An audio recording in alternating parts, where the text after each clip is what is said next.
least 30% of the cases, and many believe him to be, or Tablighi Jamaat to be, the super spreader as far as Delhi is concerned. Probe is underway to find the Hawala transactions of Maulana Asad, even as charges of violation of lockdown rules have been slapped on him. Audio messages were being sent out by Maulana Asad even as he evaded investigating agencies for weeks. YouTube channel is being looked into. All monetary financial transactions of Maulana Asad is being looked into. The question is, what really will be the action against him? All right, shifting focus now to the big story that we are tracking. Countdown, less than an hour left for the final tranche of Finance Minister Nirmala Sitharaman's big announcement of economic stimulus. Yesterday, in the fourth tranche, she focused on structural reforms, where she said that the focus was on airspace, defense, then it was on commercial mining, also mentioned space as well. Defense production, coal mining, mineral production, sectors that have got a major liberalization boost. All eyes now on what really will be the final leg of the Atmanirbhar Bharat Abhiyan, which is part of the 20 lakh crore stimulus package. Even though experts and many critics have believed that this may not be enough to lift the Indian economy, which is frankly comatose right now, given the lockdown that has extended, and before that, the tepid growth that we were anyway seeing, which was at an 11-year low. All right, joining us on the broadcast, in-house expert, my colleague Joyita Basu, editor of the Sunday Guardian, Sumit Peer, industrialist and also political analyst, Gautam Mukherjee, who's a senior journalist with us as well on the broadcast. All right, let's just first ask this to all the three panelists. Joyita, let me ask you, there have been multiple announcements. The last is expected today. How big a boost do you think the final announcement may be by the FM? And are you hopeful that this could be transformative? Well, let us hope it comes as a very big boost, because you see, till now we have been hearing a lot of things. And of course, one has to say a lot of reform measures have been taken, which are very good. So, for example, what happened in agriculture and all that, and MSME, you know, the kind of reforms, and mining and all, the huge number of reform measures were introduced. But having said that, what we are going to miss right now, very important part of the economy is the services sector, urban development. Now, these two sectors need a major boost. You know, I mean, while we have been doing a lot in terms of, say, for example, the unorganized sector also, but what we need to do right now is have to move towards big business, have to go into things like the hospitality industry and all, because those are the things, those are real drivers in the economy, and that part of the economy is literally sinking. So the services industry. So let us hope the thrust is on that, because right now, till now, we haven't really heard anything about the services sector. Right, indeed. Okay, so nothing as far as services is concerned. There are concerns in several quarters that even manufacturing may not be lifted completely by what is really being offered right now. Sumit, what do you think? Then we get in Gautam as well. Ma'am, good morning. Thank you very much for having me on the show. My take on this would be, there are four things I am seriously, contemplating that something should come and possibly would come. One is the stressed industries. We know there are three industries that are quite stressed: hospitality, tourism, and travel. What is happening around that? We have not heard anything. Point number two is what happens to the SMEs, because they are looking for 1 to 2 months of a working capital kind of a loan to kickstart their business, which can be readily paid to them. So the working capital, I'm not talking of a term loan here. Point number three is what happens to the middle class, because middle class of the country is huge, and we have equally suffered. What is in for the middle class? And point number four, I want to say is, ma'am, when the lockdown was announced, we said the moratorium is for 2 months or 3 months for the loans. It was a 15-day lockdown or a 21-day lockdown. Now it has gone to 2 months. It might still extend for a week or two, but what happens to that moratorium? Am I supposed to pay EMIs on 1st July, or will it be delayed?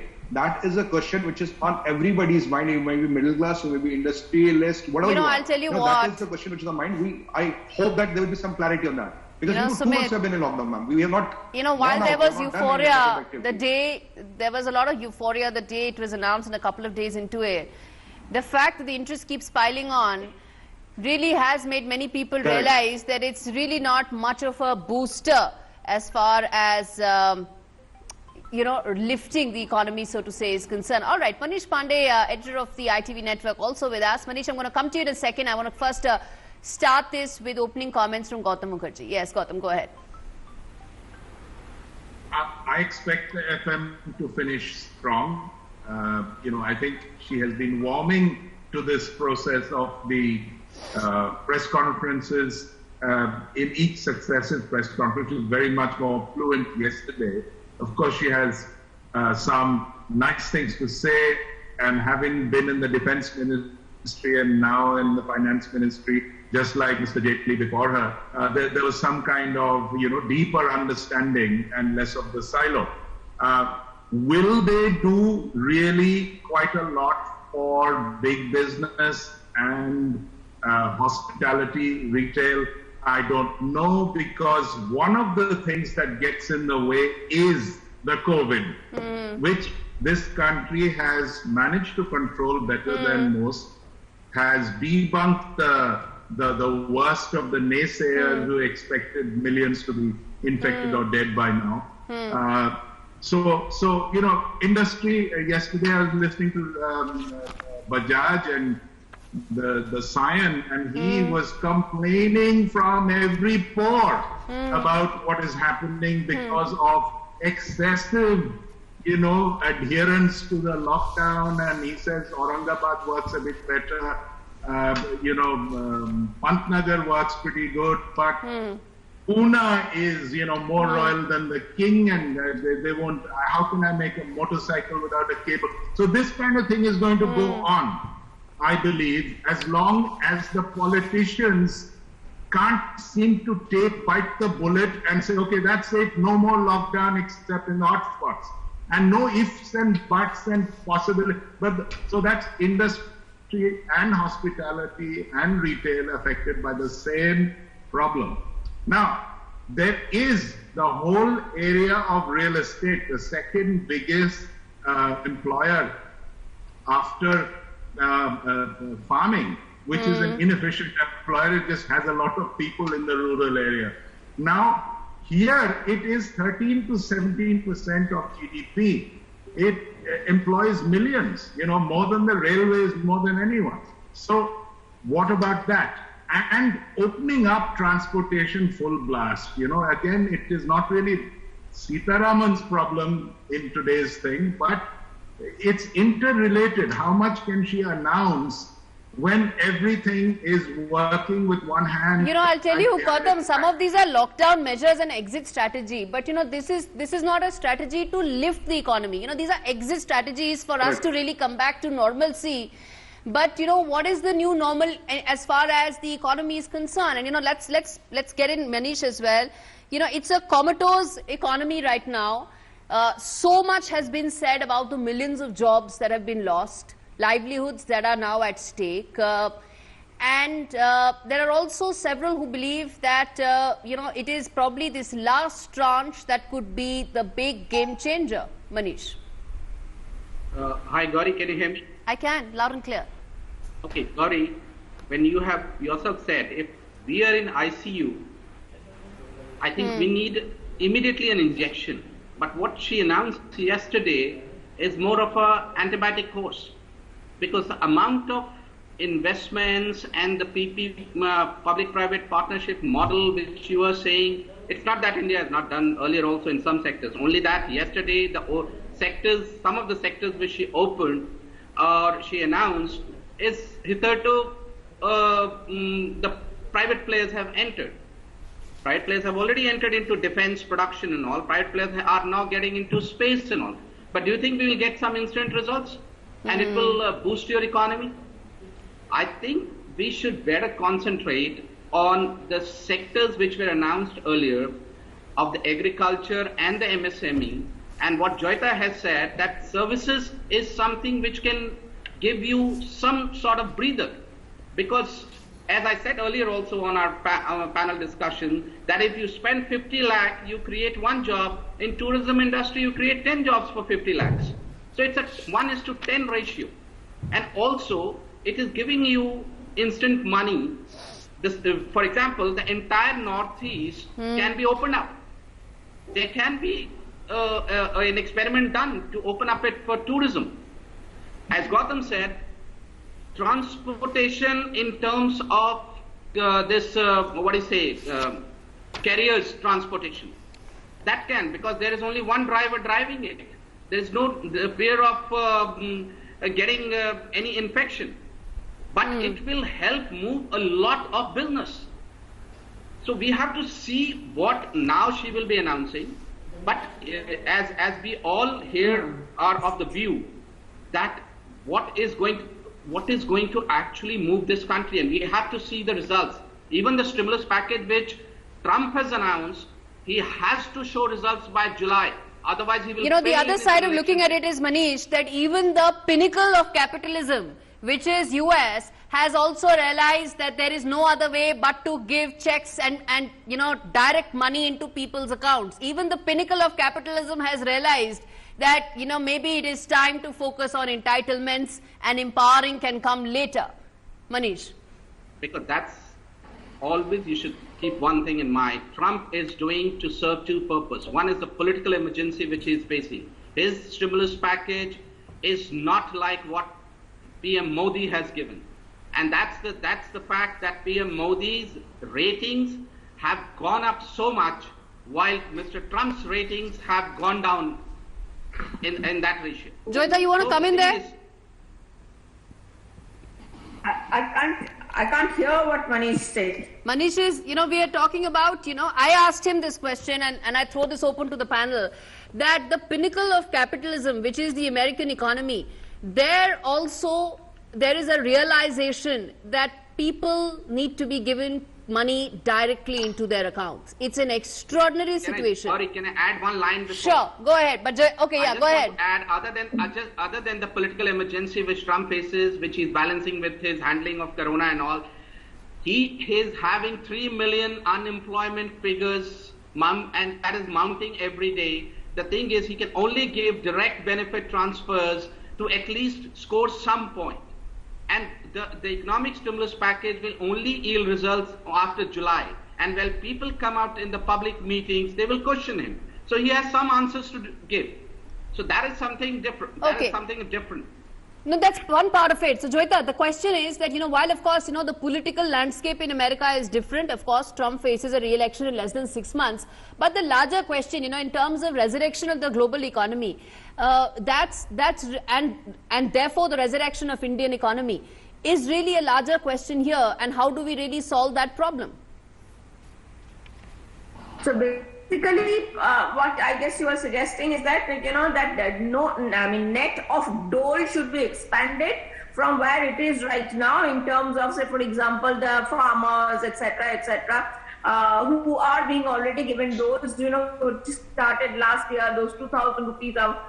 So basically the net should be expanded, but I think there is going to be a problem there because in terms of, I don't think the government is really working on that principle. Right from the time that Mr. Modi has come to power, if you have noticed, obviously, you know, they have not been following the dole model. They have been following the loan model. So I don't think that the dole is coming. And frankly, I'm also not in, I mean, when I look at it, I don't think dole is the answer.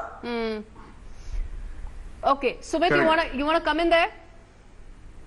Yeah, ma'am, you see, the problem here is that in our country, we have two kinds of, you know, Indias which live in. So for the most vulnerable sections, the DBTs and all are already done so that they can sustain. But if you look at the section higher than that, if you look at industries, if you look at the people who are in the middle class and all, you know, for any MSME industries or a small business, what we need right now, we need those loans to just start our business. Let's say even if you transfer 10-20,000 to my account, that will last for a few days. What am I going to do after that? But if you help me to restart my business, to get my house back in order, I will not only restart my business, I'll pay taxes and I'll create employment also. But if I don't get that, then I'm kind of out. And let's not forget, ma'am, US few months back has printed $2 trillion. We are not printing the currency here, but I strongly believe that the time has come to also print some currency, Yes. put it in the market, so that, the demand comes from the bottom. The money is in the hands of people. When the people have money, they will go look for goods and services. Industries, MSMEs, bigger, short, small businesses, whatever want to come, they will come and respond to that demand. That is how you start the economy again. But if you give me at my home, let's say 10, 20,000 rupees, I'll have a nice life for a few days. But how do I kind of go and restart my business? So I think our model is slightly different from US. Okay. And US is a different economy than us altogether. No economy is in the, no, obviously Gauri. economies are different. Sumit, the larger issue I was asking was that, how do we really address the issue of kick-starting the economy? 60% of Indian economy is consumption driven. To say that I'm going to cut Correct. your EPF entitlements doesn't marry at a time when people are losing their jobs. So if you don't have a job, it's pointless to say whether my EPF contribution is X% or has that come down by, X minus so percent. Because I'm still not going to be able to Understood. consume more. That's the larger point. Yeah, That's the larger discussion. The answer, Yes. the Okay, finish answer your point, then I FM get in on that- Gautam. Yes. Ma'am, the answer FM had on that was Honorable FM said, look, this amount of 5,000 crores is what she mentioned, that this 5,000 crores will not go to government coffers, but will be released in the markets. So she's working on a presumption that does this 5,000 crores sit with the government, or it is still available in the economy in whatever way the economy spends it to create demand. That is the thought process about that 2% what she mentioned there. Okay, yes. Gautam Yeah, Mukherjee, you want to come in there? Yeah. Manish, I'll give you a the chance. Gautam and then one Manish. Yeah. One clear-cut difference between all the European and American economies is they are low populations compared to us. Exactly. We've got 1.3 billion mouths to feed or more. If you go by what is probably the case at this moment. Now, whatever you do to feed the poor by doles is going to look pathetic. 2,000 and 5,000 and 7,000 add up to a lot of crores because there's a lot of mouths that are receiving this. Now, are you going to be able to give, like the Americans, a few $1,000s into each account? There's no question. We can't do it. So the dole model is out.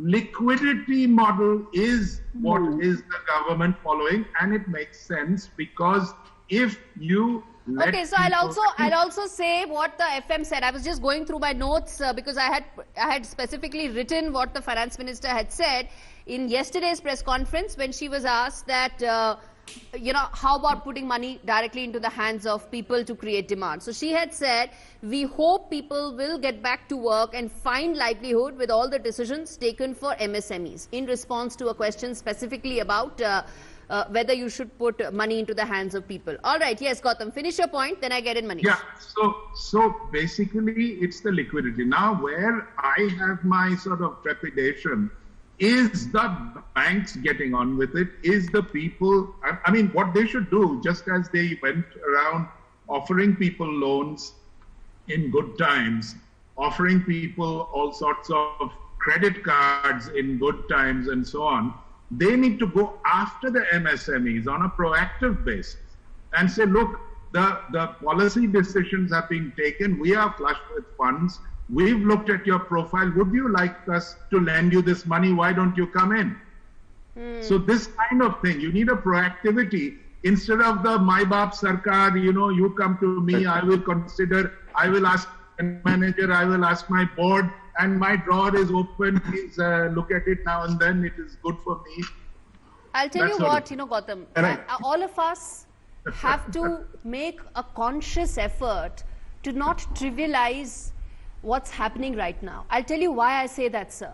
Simply because when lives are at stake, when livelihoods are at stake, when jobs are being lost, people don't have money to feed their families, things are extremely serious. And that's the sad part about the economy, is that people are reduced to statistics.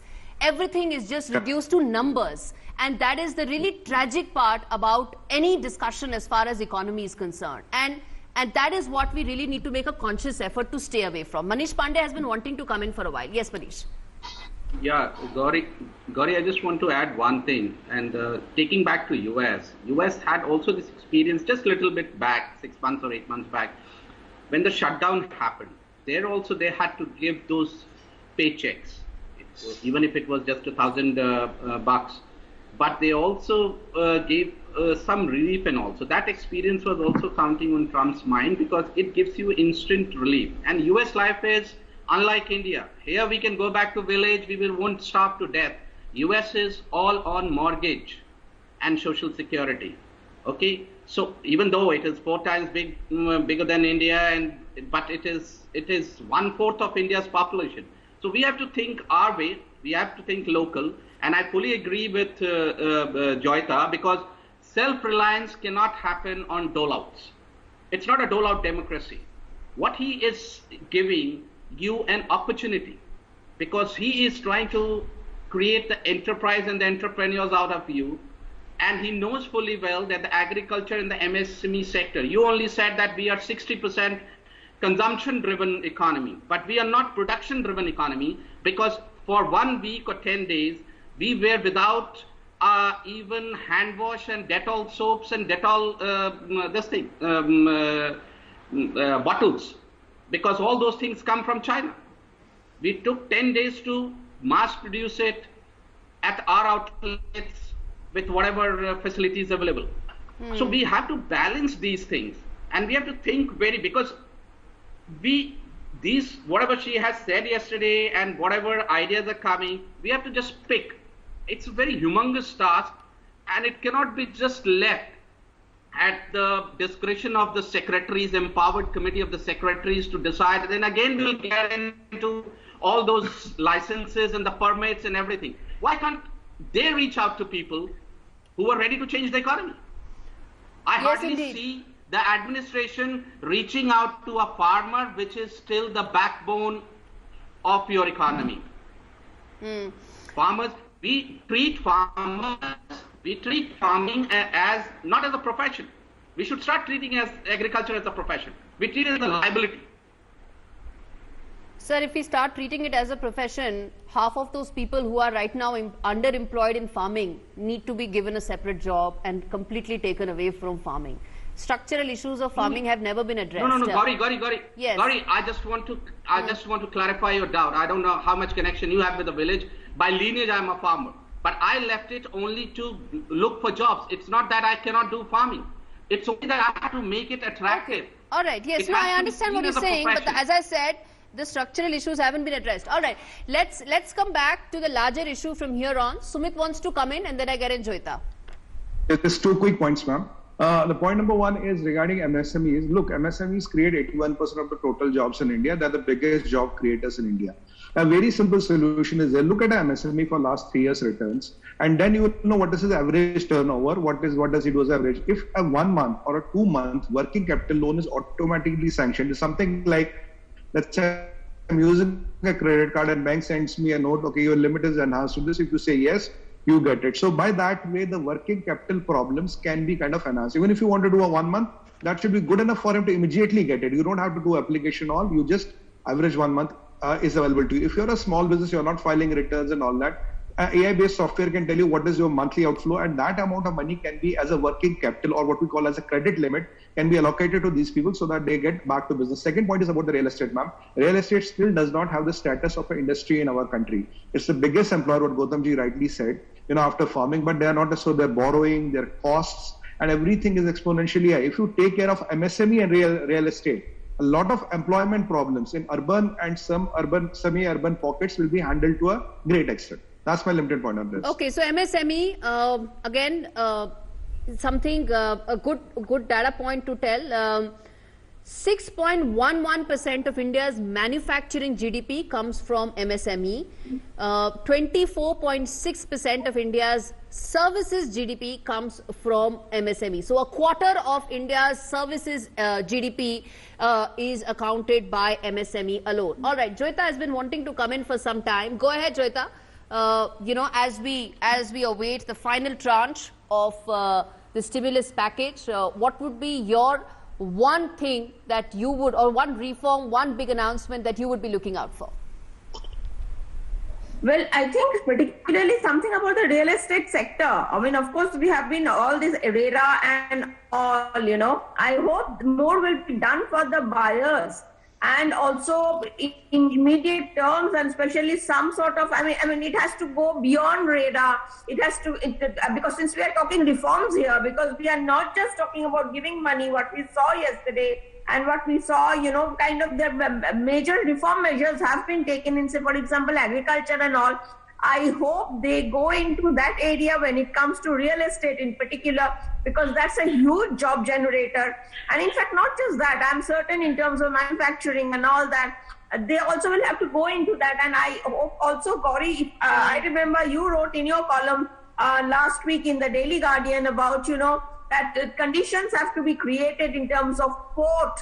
And then, and so that basically the whole idea is that whichever industry is coming from China, whichever company is coming from China or any part of the world, there has to be a plug and play system, where they plug in and they can start operating. But are we, that single window clearance, the creation of economic zones that we are talking about, that I remember that you had written about that, that the local problem that happens. I know in certain states, I know for certain that in certain states, political parties take cuts. Yeah. So our home, and put pressure, the local pressure that comes in. Okay, without giving money to the local bureaucrats or the local dada, you cannot function. So all those things will have to be handled. So let us hope, if we are going to talk reform, we have to talk reform. Absolutely. I'm glad Joyita pointed that out. That yes, you need those big reforms. And as she mentioned about port, the one factor that everybody needs to recognize is that it's very easy to say replicate the Chinese model, get those companies out of China into India. 7 out of 10 of the world's largest ports are in China. So 70% of the world's largest port capacity is in China. Where do we stand there? As Joyita very correctly pointed out, that plug and play mechanism really needs to be enforced and created. Yes, Gautam, you wanted to come in on that one big measure that you would be looking out for. Countdown on our screens tells 31 minutes for FM's final announcement on the economy. Implementation, Gauri, because whatever, the policy announcements I am happy with. What I'm hearing is heroic under the circumstances without sending the fiscal deficit for a 6 and creating havoc to our credit rating. We have nearly $500 billion in reserves, which we no doubt will use as collateral to, backstop all this. But we have two huge endemic problems. One is the bureaucracy that won't move unless it is paid or gain something out of it. And a lot of it is to do with an old ecosystem. They are resentful. They are no longer as important as they used to be. They are out of favor. There are a few of them who are in with this government, that sort of thing. And the other are the banks, which are corrupt. The PSU banks, let us put it plainly, are corrupt. And they have been turned into these minions by the politicians in the past. Possibly nothing ends overnight. And so they don't deliver. And nobody gives you money that you have been sanctioned. You can't get a government payment without paying the clerk who says, you see, it's not just me. And this goes on and on and on. Nothing has changed at this level.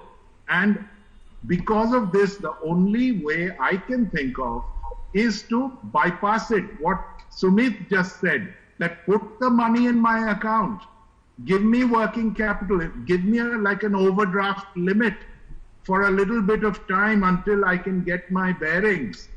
And that means the banker can't stop you, the bureaucrat can't put a spoke in your wheel, you're on your way.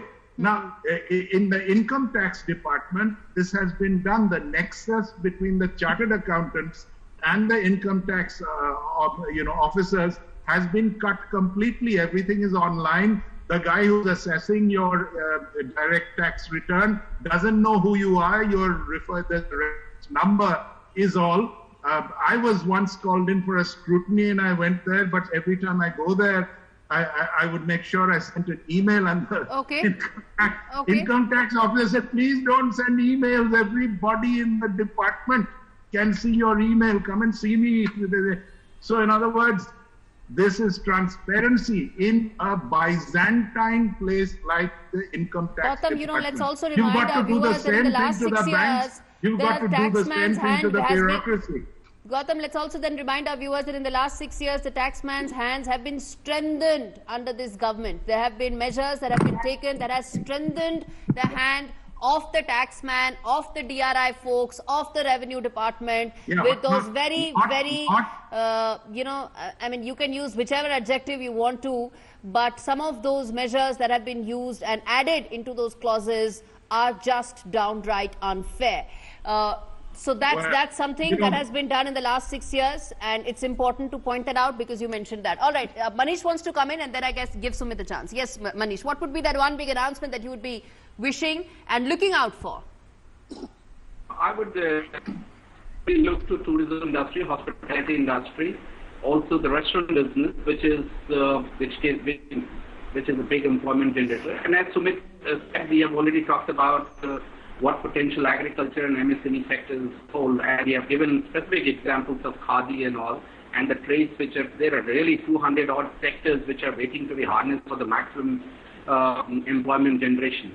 And but having said that, I don't want to counter Gautam on that point, but let me tell you, Gautam, that just within last 10 days, states like Madhya Pradesh, Uttar Pradesh and Gujarat have already moved out to change their land and labor regulations, and they are already out talking to the farmers' organizations with a holiday, but at the same time they are just increasing the daily hours of work to suit the US firms which are waiting. It's not that things are not happening in the background.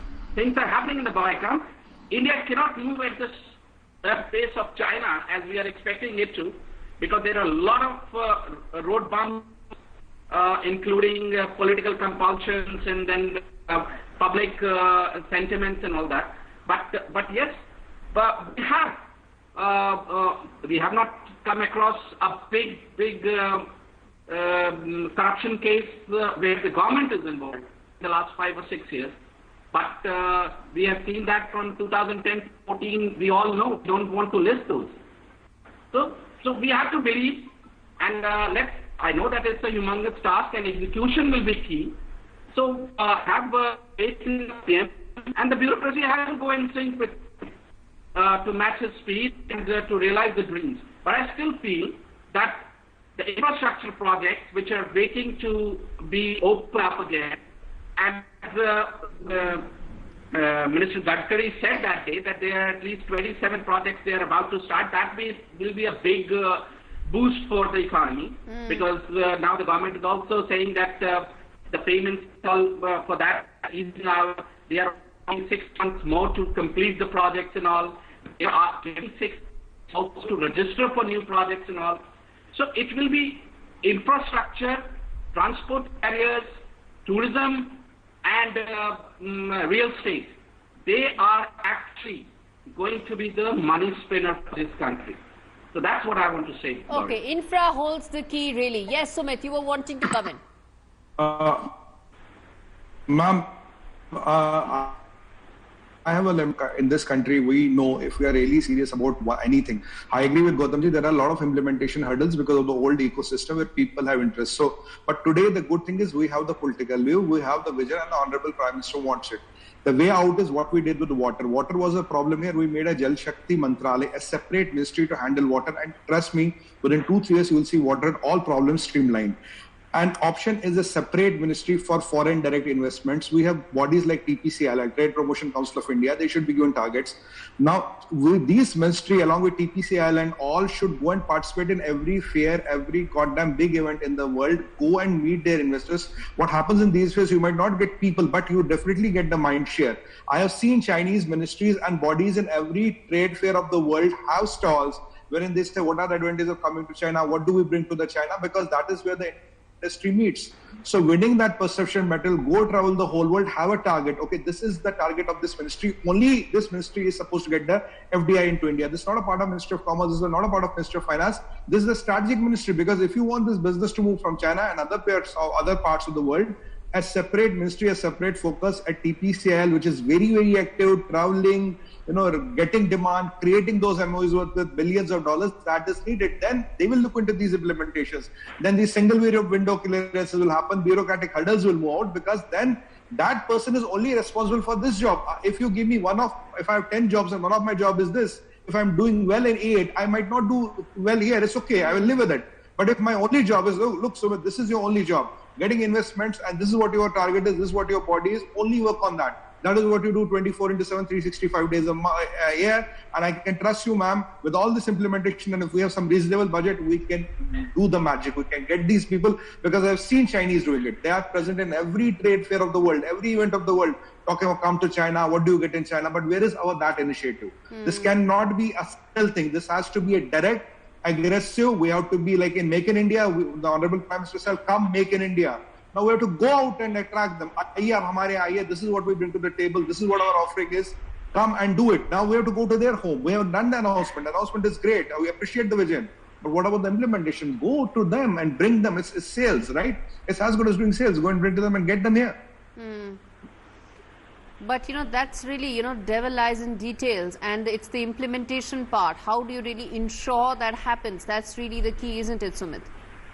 Yeah, if you have a separate ministry, ma'am, that's what I said. If I'm the minister and I'm handling 9 other things, and this is one of the things. So I will do my best, but I'm also spread thin. And if I'm doing well in 8, this thing might or might not happen. But imagine, what is the power of Jal Shakti Mantralaya? Jal Shakti Mantralaya 24/7 only thinks of water. It's not thinking of any other thing. So unless and until you have a ministry, full-fledged ministry focusing on with Trade Promotion Council of India and other bodies supporting you, where you have a target, how much of investment have you got? Because if you're really serious, one is that you're looking for the things to fall on my lap, that is good.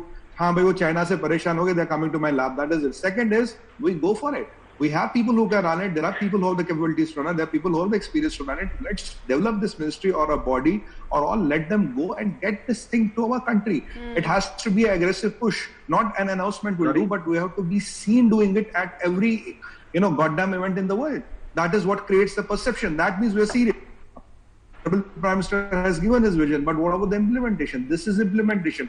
Now, this ministry will ensure single window clearance. This ministry will ensure there are no hiccups. But Sumit, Make in India was launched. I was there at the launch of Make in India in September 2014 in Vigyan Bhavan. Every industrialist worth his salt in India, and Lockheed Martin and Boeing and Airbus were there in that mega event.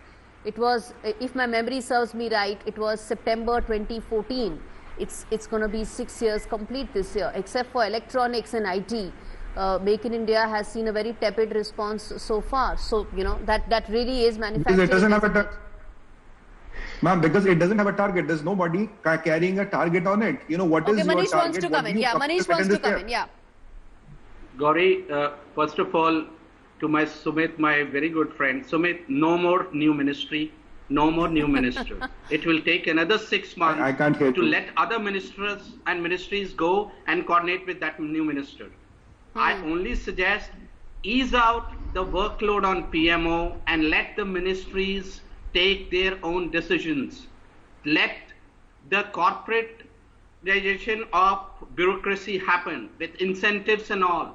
Let the top order of bureaucracy be put on their actual deliverance. This should be very clear message to them. And coming back to Gauri's, yes, we failed to make even an inch out of Make in India. And let me be brutally honest, when I interact and when I used to interact with even the Indian diaspora, they say, Manish, what you talk about India, we could not get a factory done in Modi's own Gujarat because of the bureaucrats. So let me be very frank, we only understood the importance of Make in India after this Corona. We were all just making all this Make in India, Make in India, Make in India. What have we made? Exactly. As I said, except for IT and that too essentially mobile manufacturing, that's the only thing where we've made a significant progress. If you take that out, Make in India has, as I said, tepid is essentially a polite way of saying how really the response has been. Gautam wants to come in, and then I think we'll get Joyita. Yes. Yeah, well, look, one thing that the government of India has considered only sporadically is the use of professional lobbyists, PR firms, international management consultants, because these people are a bridge. They are very professional, very slick. Sometimes the whole commercial idea is missing in the IAS, IFS types. Their examination, their background, their learnings have nothing to do with commerce. For a long time, it was even looked down upon as something not fit for the, the mandarins. Okay. So today, to put these guys and put them targets, yes. Okay, I'm going to come back to you, Gautam, and Joyita, I'm going to give you a chance to respond. Joyita, 10 seconds. Joyita, 10 seconds. I'm going to give you a lot of chance, but I want to quickly address this breaking update coming in from Jammu Kashmir. 2 terrorists have been killed in the Doda encounter. We've lost our Jawan as well. 1 Jawan has been martyred in the Doda encounter. 2 terrorists have been killed. As I said, Pakistan has been resorting to relentless ceasefire violation during coronavirus. Ajay Jandal giving us all the details as far as... All right, I beg your pardon. Arish Bilal giving us all the details as far as the Doda encounter is concerned. Go ahead, Arish, fill us in. This operation has been going on for the last many hours now, and this operation was launched when there was specific input about the presence of these militants in the Doda area. I remember that the militants have been trying their best to revive militancy in Tir Panchal range, and these were once the dens of the foreign militants. But of late, there has been some militant activity, and today the security forces got air about the presence of some militants there. And when the massive search operation was launched, the contact was established with the militants, and this gunfight has been raging for many hours now. And the latest inputs coming in that 2 militants have been neutralized in this operation so far. 1 forces Jawan has also lost his life. The operation is still continuing and is likely to continue for some more time because the security forces want to make sure that there are no more militants present in the area. And as I said, the operation is still going on and is likely to continue for some more time. All right, Arish, thanks much for feeding us in with all those details. All right, Joyita, go ahead. I'm coming back to you with what really should be the big measures you were wanting to come on manufacturing. 15 minutes for FM's final announcements. Okay, Gauri, since you talked about, Make in India and IT in particular, if we look at the IT sector, it is not always the government's fault. Think of how much is being invested in research and development in this country, because ultimately what we are becoming is, these people are all we're like code coolies. We are writing codes and we are kind of servicing different sectors in America, all over the world and all, but we are not really investing much in research and innovation. So not much is happening in that, unless and until we start doing that, and there's no point blaming the government, putting everything at the government's door. It's not like that. Our private companies also, our IT companies also, they need to think out of the box. They have to get out of that mentality that, basically what we see in the IT sector to a large extent is what we see in the call centers. We are servicing others. But where are our own developments? That is one area that is huge. There's a huge lacuna over there. Once we are able to, and for that the mindset also has to change, our corporate mindset. Yes, Sumit, you want to add something to that? Ma'am, if you look at any of the major software products which we use around us, I won't take names because that won't be fair. How many of them have been made and developed in India? You'll have the answer. And we have the biggest IT industries. We have companies which even employ 5 lakh people, 5 lakh लोग को employ करते हैं. But how many products have they made which are sold globally? And in America, a 20-member team, a 20 people OEM company sells products around the world. So because they make products and they have to go global, but what are we doing? What Joyita ji rightly said, we are servicing different banks and industries and all, but where is our products? Look at all the softwares which use about them. How many of them are made in India? and how many of them are global, which are made in India, and how many of us, though a lot of them might be serviced out of India, but how many of them we have the IPR on? You will have the answer. We don't have, because that's not the focus. The focus is to, because of the dollar arbitrage, give them cheaper services and make money. But that is not a great strategy in the long run. Yes, indeed. That continues to be one of the issues that you can look at. All right, as we wrap this up, just about 10 minutes to go. Gautam, you want to come in as far as the next chapter of stimulus is concerned?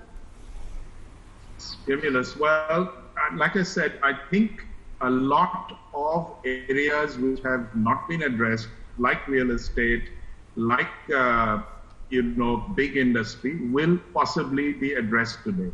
But in all cases, to implement policy decisions throughout these five press conferences, you need a stepping up to the line from all the agencies that have to make it happen. Now, I feel that one thing that you are bound to face when increase the pace, when you say, okay, we're going to go for quantum leaps instead of incremental steps. Is the machinery to deliver it? Is your drivetrain up to the task? You can put in a fancy engine, but does it really mesh? Now, I believe that if you look at the Chinese, they use external agencies extensively. Right now, they're telling the whole world, spending multi-billions of dollars to tell them that, look, we are blameless. This thing just happened. We didn't do it. But they are not trying to do it just via their diplomats who are practically rolling up their sleeves and willing to punch anybody in the face that says anything to the contrary, because half of it is to please their domestic audience. But they do have American PR firms telling the world that, look, we didn't do anything. It wasn't our, it happened to us as much as it happened to you. Now, if we take their example, I've worked in the Middle East. I've seen every single major joint venture happen because there are these management consultants, there are banks like the Hong Kong and Shanghai Bank, the British Bank of the Middle East, who broker it for you because you trust the bank, and the bank brings you a person from Hong Kong who wants to set up a business in Muscat, and you sort of say, okay, because you're sort of brokering it and standing, like the guarantor without being the guarantor, but you're certainly giving it credibility. Now, you see, even our ministers are not by and large business friendly. They are ministers, they're politicians. They come from a certain background which is to do with people management. They don't know how to attract business. On average, it is not their province. So you've got to make it much more specific. That means if a Goldman Sachs brings a particular client and marries it up to a particular ministry in a particular state, now you're starting to get focus. Okay. Yes. Okay, let's get in Manish, then we get Sumit. Yes. Yeah, Gauri, first of all, I think branding would be key. Because other than Incredible India, we don't know if the foreigners, because everything we are talking about, firms which are lined up at our doors, or which we don't know how they are going to make India their new home.